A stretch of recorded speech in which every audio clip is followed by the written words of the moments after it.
Assalamualaikum warahmatullahi wabarakatuh. Kami dari kelompok 1 kelas 06 SAKP 002. Di sini kami akan membahas mengenai sistem pengendalian manajemen dalam PT Pertamina. Tugas video ini dibuat untuk memenuhi tugas mata kuliah Sistem Pengendalian Manajemen dengan dosen pengampu Ibu Vina Ratnasari SE MAK. Nama saya Adi Kurniawati. Saya Adila Aryani. Saya Andi Amalia Putri. Latar belakang PT Pertamina Persero.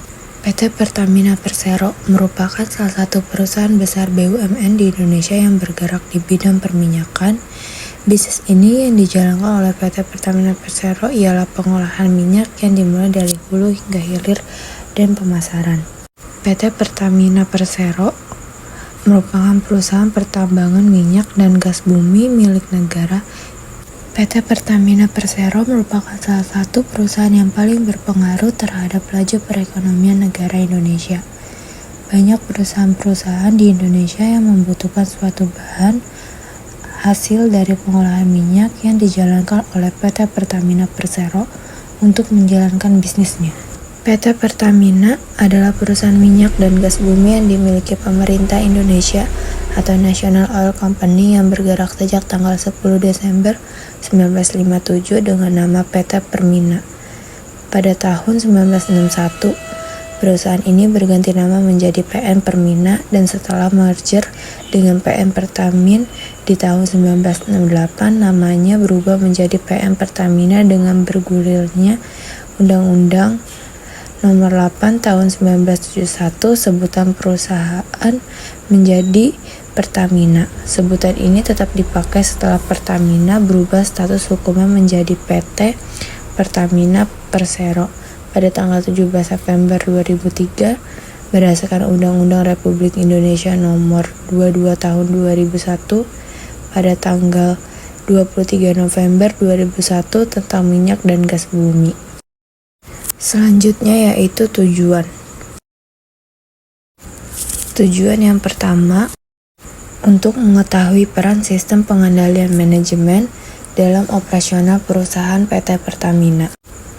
Tujuan yang kedua yaitu untuk mengetahui keefektifan penerapan sistem pengendalian manajemen dalam mencapai tujuan PT Pertamina. Tujuan yang ketiga yaitu untuk mengetahui seberapa pengaruh penerapan sistem pengendalian manajemen dalam membantu penyelesaian tantangan PT Pertamina. Selanjutnya ada manfaat. Manfaat yang pertama dapat memberikan informasi sistem pengendalian manajemen perusahaan. Yang kedua diharapkan mampu menjadi bahan referensi untuk penelitian selanjutnya. Yang ketiga diharapkan mampu membantu banyak pihak dalam sistem pengendalian manajemen. Selanjutnya yaitu bab 2.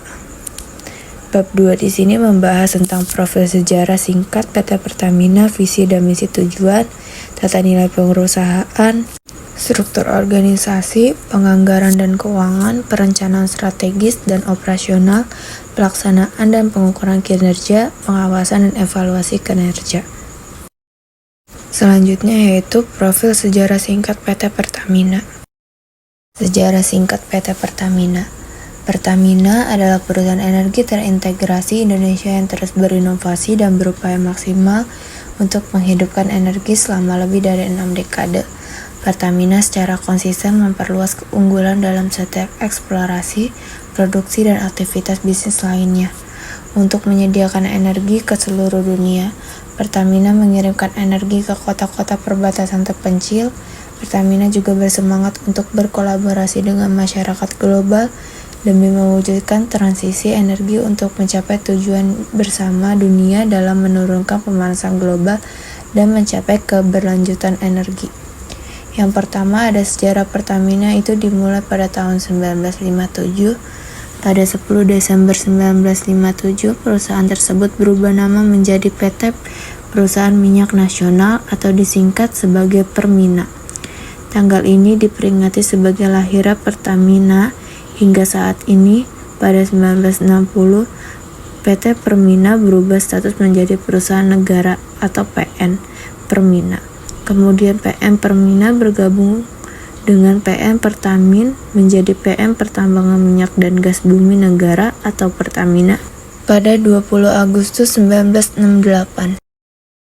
Selanjutnya 1971, melalui Undang-Undang Nomor 8 1971, pemerintahan mengatur peran Pertamina untuk menghasilkan dan mengolah migas dari ladang-ladang minyak serta menyediakan kebutuhan bahan bakar dan gas di Indonesia. Kemudian melalui Undang-Undang Nomor 22 Tahun 2001, pemerintah mengubah kedudukan Pertamina sehingga penyelenggaraan Public Service Obligation atau PSO dilakukan melalui kegiatan usaha. Selanjutnya 2003 berdasarkan PP Nomor 31 Tahun 2003, tanggal 18 Juni 2003, Perusahaan Pertambangan Minyak dan Gas Bumi Negara berubah nama menjadi PT Pertamina Persero yang melakukan kegiatan usaha migas pada sektor hulu hingga hilir pada 10 Desember 2005. Pertamina mengubah lambang kedaulatan menjadi anak panah dengan warna dasar hijau, biru, dan merah yang merefleksikan unsur dinamis dan kepedulian lingkungan. Selanjutnya, 2006, pada 20 Juli 2006, PT Pertamina Persero melakukan transformasi fundamental dan usaha perusahaan. PT Pertamina Persero mengubah visi perusahaan yaitu menjadi perusahaan minyak nasional kelas dunia pada 10 Desember 2007. Kemudian, tahun 2011, Pertamina menyempurnakan visinya yaitu menjadi perusahaan energi nasional kelas dunia. Melalui RUPSLB tanggal 19 Juli 2012, PT Pertamina menambahkan modal di tempat atau di sektor serta memperluas kegiatan usaha perusahaannya. Selanjutnya 2015, pada tanggal 14 Desember, Menteri BUMN selaku RUPS menyetujui perubahan anggaran dasar Pertamina dalam hal optimalisasi pemanfaatan sumber daya, peningkatan modal yang ditempatkan dan diambil bagian oleh negara serta perbuatan direksi yang memerlukan persetujuan tertulis Dewan Komisaris. Perubahan ini telah dinyatakan pada Akta Nomor 10 tanggal 11 Januari 2016. Notaris Leni Janis Ishak, Sarjana Hukum.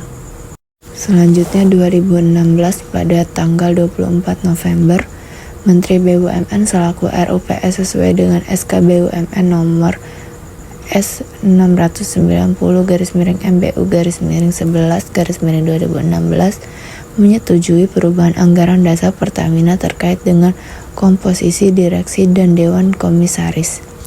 Kewenangan atas nama Direktur Utama, pembagian tugas dan wewenang direksi, kehadiran rapat Direktur Utama dan Dewan Komisaris. Visi, misi, dan tujuan PT Pertamina. Visi dari PT Pertamina adalah menjadi perusahaan minyak nasional kelas dunia, sedangkan misinya yaitu menjalankan usaha minyak, gas, serta energi baru dan terbarukan secara terintegrasi berdasarkan prinsip-prinsip komersial yang kuat.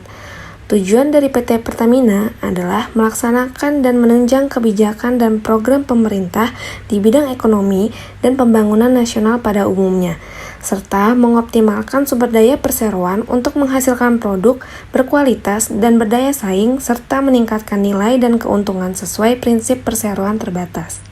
Pembahasan selanjutnya yaitu tata nilai perusahaan dari PT Pertamina. PT Pertamina memiliki 6 tata nilai perusahaan. Yang pertama, bersih, yaitu dikelola secara profesional, menghindari benturan kepentingan, tidak menoleransi suap, menjunjung kepercayaan dan integritas, serta berpedoman pada tata kelola korporasi yang baik. Yang kedua, ada kompetitif, yaitu berdaya saing regional dan internasional, mendorong pertumbuhan melalui investasi, serta membangun budaya efisiensi dan penghargaan kinerja. Yang ketiga, percaya diri, yaitu berperan dalam membangun ekonomi nasional, memimpin reformasi BUMN dan membangun kebanggaan nasional. Yang keempat, ada fokus pada pelanggan, yaitu mengutamakan kepentingan pelanggan dan berkomitmen memberikan pelayanan yang terbaik. Yang kelima, komersial, menciptakan nilai tambah dengan orientasi komersial dan mengambil keputusan berdasarkan prinsip bisnis sehat. Dan yang keenam, berkemampuan, yaitu dikelola oleh profesional yang bertalenta dan ahli teknis serta berkomitmen dalam pengembangan riset. Struktur organisasi PT Pertamina. Pertamina menjalankan usaha energi terintegrasi dari hulu hingga hilir. Sebagai holding company di bidang energi, fokus bisnis Pertamina adalah mengelola portofolio, mensinergikan bisnis seluruh Pertamina Group, mempercepat pengembangan bisnis baru, dan menjalankan program nasional. Kegiatan bisnis utama kini dijalankan oleh subholding yang terbentuk untuk mendorong operasional ekselensi, mengembangkan skala dan sinergi bisnis, mempercepat pengembangan bisnis dan kapabilitas, serta meningkatkan fleksibilitas dalam kemitraan dan pendanaan yang menguntungkan perusahaan. Selanjutnya, kita akan membahas penganggaran keuangan dari PT Pertamina. Di sini sudah ada tabel anggaran dari Pertamina. Melalui penganggaran ini, Pertamina memperkirakan peningkatan pendapatan sebesar 10,9% dari Rp631,05 triliun pada tahun 2021 menjadi Rp700,00 triliun pada tahun 2022. Harga pokok penjualan diproyeksikan meningkat sebesar 10,8% mencapai Rp560,00 triliun. Dengan demikian, laba kotor diharapkan meningkat sebesar 11,3% menjadi Rp140,00 triliun. Beban operasional diperkirakan naik sebesar 7,1% menjadi Rp70,00 triliun. Sementara laba operasional diproyeksikan tumbuh sebesar 15,9% menjadi Rp70,00 triliun. Beban bunga diperkirakan naik sebesar 6,7% menjadi Rp8,0 triliun, dengan pendapatan lainnya meningkat 14,3% menjadi Rp4,0 triliun. Laba sebelum pajak diharapkan naik sebesar 17,1% menjadi Rp66,00 triliun, dengan pajak penghasilan sebesar Rp13,00 triliun, naik sebesar 15,3%. Laba bersih diproyeksikan meningkat 17,5% menjadi Rp53,00 triliun. Total aset diharapkan tumbuh 6,5% menjadi Rp1.150,00 triliun. Sementara total kewajiban diproyeksi meningkat 5,6% menjadi Rp750,00 triliun. Penganggaran ini mencerminkan komitmen Pertamina dalam mengoptimalkan efisiensi dan pertumbuhan, serta menjaga transparansi dan akuntabilitas keuangan guna mencapai kinerja yang berkelanjutan dan menguntungkan. Selanjutnya, pembahasan mengenai perencanaan strategi dan operasional PT Pertamina. PT Pertamina mengadopsi perencanaan strategis untuk menjaga keberlanjutan bisnis, menciptakan nilai tambah, dan mendukung nilai enterprise melalui penyusunan roadmap, implementasi strategis komunikasi, dan penyusunan ESG financing. Mereka mengikuti framework 4PS di tingkat holding dan subholding, yaitu menyusun kebijakan, pelaksanaan program, pengukuran dan monitoring kinerja, serta publikasi kinerja dan rating. Dalam mewujudkan strategi keberlanjutan PT Pertamina pun menetapkan 10 fokus keberlanjutan, termasuk menangani perubahan iklim, mengurangi jejak lingkungan, dan meningkatkan kesehatan dan keselamatan kerja. Mereka berkomitmen pada dekarbonisasi dan pengembangan bisnis baru untuk menghadapi transisi energi dengan tujuan memberikan dampak positif kepada masyarakat demi keberlanjutan jangka panjang. Selanjutnya 2.7 pelaksanaan dan pengukuran kinerja. Terdapat 4 elemen yang mengalami penurunan. Empat elemen tersebut yaitu elemen 1, kepemimpinan dan akuntabilitas, elemen 3, penilaian resiko K3LL, elemen 12, customer focus, dan elemen 13, manajemen kontraktor dan pihak terkait. Masing-masing elemen tersebut memiliki hubungan yang kuat dengan peranan penting SDM di terminal bahan bakar minyak (TBBM). Namun, dari 13 elemen yang terdapat dalam Pertamina Operation dan Service Excellence atau POSE, masing-masing sub-elemennya tidak memiliki cakupan dalam bidang human resource, atau dengan kata lain, tidak terdapat sub-elemen yang mendukung pencapaian kinerja SDM-nya, agar dapat membantu meningkatkan nilai-nilai efisiensi, efektivitas, dan produktivitas kinerja perusahaan. Oleh karena itu, diperlukan adanya evaluasi sistem pengukuran kinerja perusahaan dengan pendekatan human resource yang lebih mendalam, sehingga dengan diberikannya usulan perbaikan pada beberapa aspek human resource, diharapkan dapat membentuk perusahaan untuk meningkatkan kinerja karyawannya. Karena peningkatan kinerja pada aspek human resource sangat berpengaruh bagi perusahaan, terutama dalam hal menciptakan nilai keuntungan bagi perusahaan. Berdasarkan permasalahan tersebut, maka penulis mengidentifikasikan Key Performance Indicator (KPI) terpilih yang dapat menunjang peningkatan nilai POSE dengan menggunakan rancangan Human Resource Scorecard.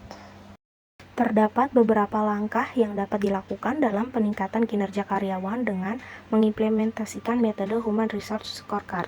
1. Mengidentifikasikan strategi bisnis dengan jelas. Langkah pertama adalah memfokuskan pada implementasi perusahaan. Sasaran strategi harus jelas dan tidak samar-samar, seperti meningkatkan kehadiran di pasar internasional, memaksimalkan efisiensi operasi. 2. Membangun argumen bisnis untuk sumber daya manusia sebagai aset strategis. Menetapkan peran sumber daya manusia sebagai aset strategis perusahaan. Sukses atau tidaknya perusahaan ditentukan bagaimana mengimplementasikan strategi secara efektif. 3. Merancang dan melaksanakan manajemen pengukuran sumber daya manusia. Pengukuran kinerja sumber daya manusia menggunakan metode Human Resource Scorecard dengan menetapkan Key Performance Indicator (KPI). 4. Perspektif yang dipertimbangkan dalam KPI yaitu Human Resource Efficiency, Human Resource Performance Work System, Human Resource System Alignment, Human Resource Deliverable. KPI kemudian dikonfirmasikan dengan bagian HRD perusahaan dengan tujuan mensinkronkan rencana penelitian dengan kebutuhan perusahaan. Masing-masing indikator dalam tiap perspektif tersebut kemudian dikonfirmasi dengan HRD perusahaan dengan mengeliminasi KPI yang tidak berperan penting untuk menunjang peningkatan kinerja karyawan secara khusus dan peningkatan kinerja perusahaan secara umumnya. Berikut daftar Key Performance Indicator Human Resource Scorecard. 2.8 Pengawasan dan evaluasi kinerja. Pengawasan membantu manajer memantau efektivitas perencanaan, pengorganisasian, dan kepemimpinan, serta mengambil tindakan korektif sesuai dengan kebutuhan. Direksi menyelenggarakan pengawasan inter perusahaan dengan membentuk satuan pengawasan intern dan membuat piagam pengawasan intern. Satuan pengawasan intern tersebut dipimpin oleh seorang kepala yang diangkat dan diberhentikan oleh direktur utama dengan persetujuan Dewan Komisaris dan bertanggung jawab kepada direktur utama. Untuk menjamin independensi dan mencegah intervensi dari kegiatan atau unit kerja yang diaudit, Satuan Pengawasan Intern berkedudukan langsung di bawah Direktur Utama. Satuan Pengawasan Intern melakukan fungsi sebagai berikut. 1. Evaluasi atas efektivitas pelaksanaan pengendalian intern, manajemen risiko dan proses tata kelola perusahaan sesuai dengan peraturan perundang-undangan dan kebijakan perusahaan. 2. Pemeriksaan dan penilaian atas efisiensi dan efektivitas di bidang keuangan, operasional, sumber daya manusia, teknologi informasi, dan kegiatan lainnya.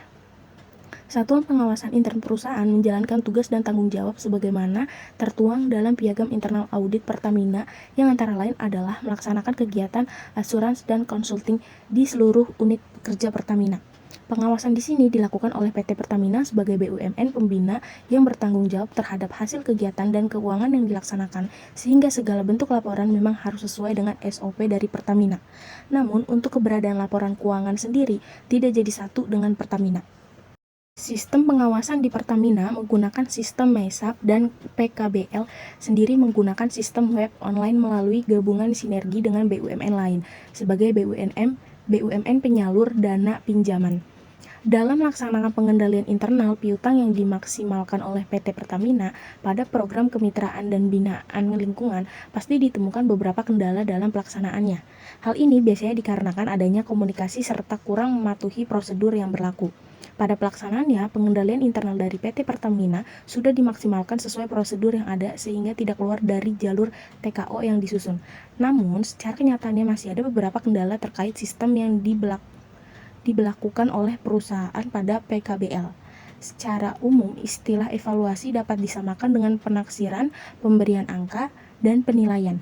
Kata-kata yang menyatakan usaha untuk menganalisis hasil kebijakan dalam arti satuan nilai. Namun, arti yang lebih spesifik, evaluasi berkenan dengan produksi informasi mengenai nilai atau manfaat hasil kebijakan. Evaluasi kinerja sangat penting untuk menilai akuntabilitas organisasi dalam menghasilkan layanan publik.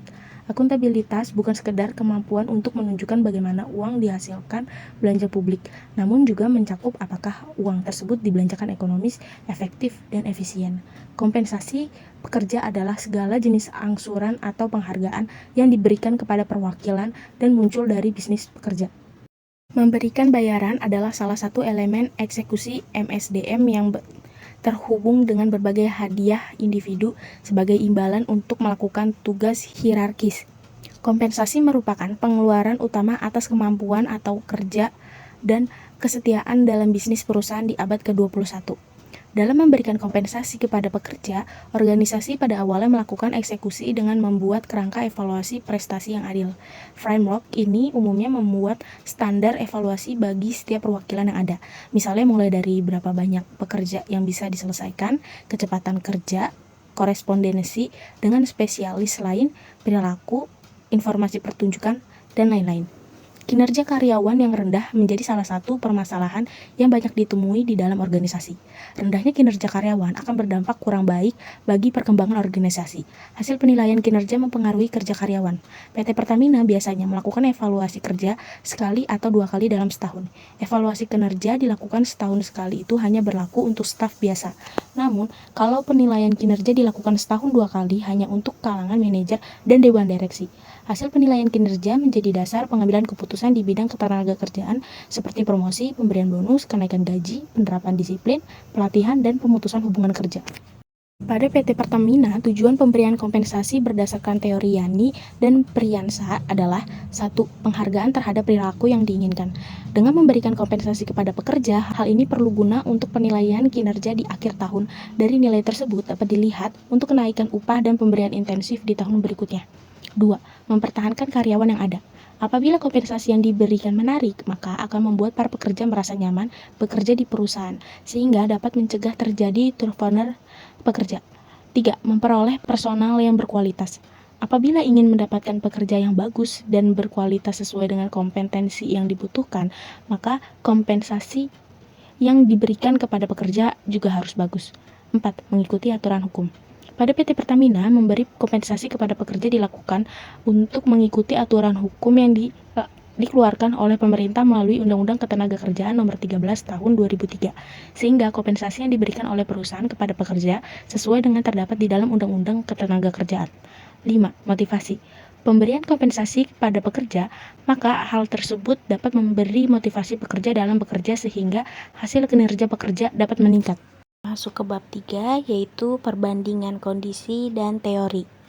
Terdapat beberapa aspek yang terkait dengan pengelolaan kinerja karyawan dan pengukuran kinerja perusahaan secara umum. Berikut perbandingan antara kondisi dan teori yang muncul dalam kasus tersebut.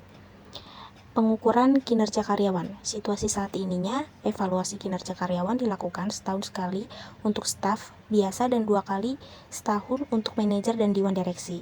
Hasil dari penilaian kinerja ini digunakan sebagai dasar untuk pengambilan keputusan seperti promosi, bonus, kenaikan gaji, dan lainnya. Untuk teorinya, prinsip-prinsip yang mendasari pengukuran kinerja karyawan sesuai dengan teori manajemen kinerja, di mana penilaian dilakukan secara teratur dan berkala untuk memberikan umpan balik yang jelas kepada karyawan serta untuk pengambilan keputusan manajemen yang lebih baik. Sistem kompensasi. Situasi saat ini, PT Pertamina menggunakan sistem kompensasi sebagai salah satu cara untuk memotivasi karyawan dan menjaga retensi pegawai.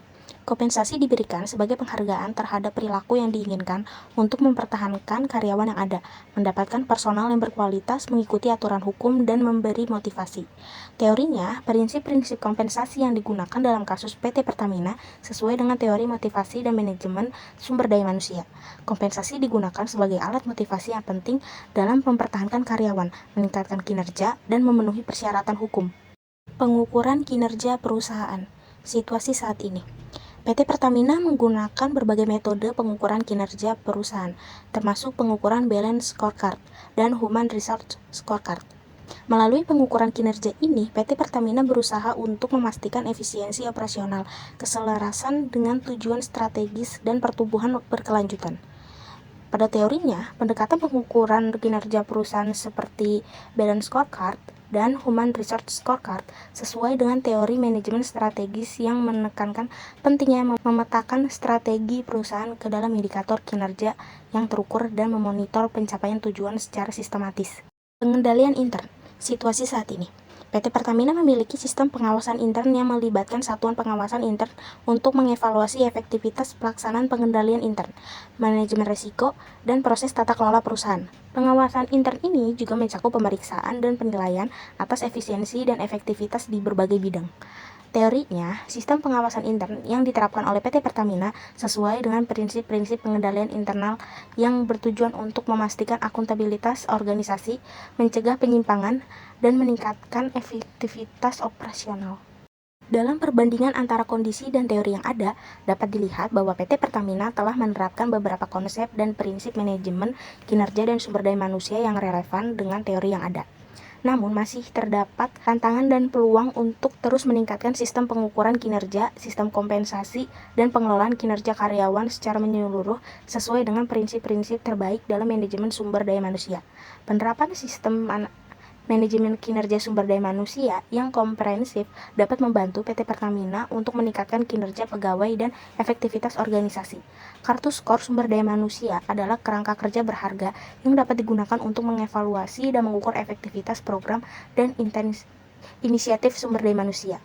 Dengan mengikuti rekomendasi dalam laporan ini, PT Pertamina dapat mengambil langkah maju dalam mencapai tujuan strategisnya. Selanjutnya adalah bab 4, yaitu 4.1 kesimpulan. Sistem pengendalian manajemen memiliki peran penting dalam membantu PT Pertamina mencapai tujuan organisasinya. Implementasi yang baik dari SPM dapat memberikan manfaat yang signifikan seperti penghargaan dan pemantauan yang lebih baik, pengukuran kinerja yang akurat, koordinasi yang efektif, identifikasi resiko dan peluang, serta pengambilan keputusan yang informasional. Namun, implementasi SPM juga menghadapi tantangan yang perlu diatasi. Tantangan tersebut meliputi identifikasi resiko, pemantauan kinerja, pengendalian biaya, perencanaan strategis, penyusunan kebijakan, dan kepuasan yang tepat, serta koordinasi antar departemen. Dalam menghadapi tantangan ini, PT Pertamina perlu mengambil langkah-langkah yang diperlukan untuk menjaga efektivitas SPM dan memastikan bahwa tujuan organisasi dapat tercapai dengan baik. Dengan adanya sistem pengendalian manajemen yang efektif, PT Pertamina dapat mengelola operasional perusahaan dengan lebih baik, mengidentifikasi masalah atau celah yang mungkin terjadi, dan memastikan pencapaian tujuan perusahaan secara efisien.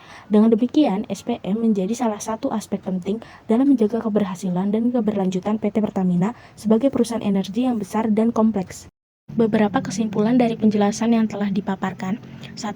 Penilaian kinerja sumber daya manusia di PT Pertamina bisa menggunakan metode Human Resource Scorecard yang didasarkan pada visi dan misi perusahaan dengan menempatkan empat perspektif KPI serta indikator-indikatornya. 4 perspektif yang dipertimbangkan dalam KPI yaitu Human Resource Efficiency, Human Resource Performance Work System, Human Resource System Alignment, Human Resource Deliverable. Masing-masing indikator dalam tiap perspektif tersebut kemudian dikonfirmasi dengan HRD perusahaan dengan mengeliminasi KPI yang tidak berperan penting untuk menunjang peningkatan kinerja karyawan secara khusus dan peningkatan kinerja perusahaan secara umumnya. 2. Sistem informasi akuntansi piutang yang ditetapkan oleh PT Pertamina PKBL sudah cukup baik karena didukung oleh sistem informasi akuntansi yang sudah terkomputerisasi dan bersifat online dan bersinergi Di samping itu, dalam sistem pemberian pinjaman kepada mitra sudah terdapat adanya prosedur-prosedur operasional piutang yang bertujuan untuk menghindari terjadinya penyelewengan dana atas keterlambatan laporan keuangan dan kegiatan yang dilaksanakannya. 4.2 Saran. Berdasarkan hasil analisis data di atas, beberapa saran untuk PT Pertamina diantaranya: 1. Sebaiknya PT Pertamina lebih tegas lagi dalam membakukan SOP yang berlaku supaya tidak terjadi penyelewengan dana di luar pinjaman yang diberikan. 2. Sebaiknya PT Pertamina lebih menanamkan nilai-nilai dasar perusahaan yang disingkat dalam 6C, yaitu Clean, Competitive, Confident, Customer Focus, Komersial, dan Capable kepada karyawannya agar kinerja mereka lebih efektif dan terarah. 3. Sebaiknya PT Pertamina dapat merancang keunggulan kinerja organisasi, mendiagnosa sistem manajemen kinerja secara keseluruhan, mengidentifikasi kelemahan dan kekuatan organisasi, serta menilai upaya perbaikan kinerja yang ada dan terjadi di dalam perusahaan dan melakukan penilaian kinerja karyawan dengan lebih objektif. Sekian pemaparan materi dari kelompok kami mengenai sistem pengendalian manajemen dalam PT Pertamina. Semoga dapat bermanfaat untuk kita semua. Kurang lebihnya mohon maaf. Wassalamualaikum warahmatullahi wabarakatuh.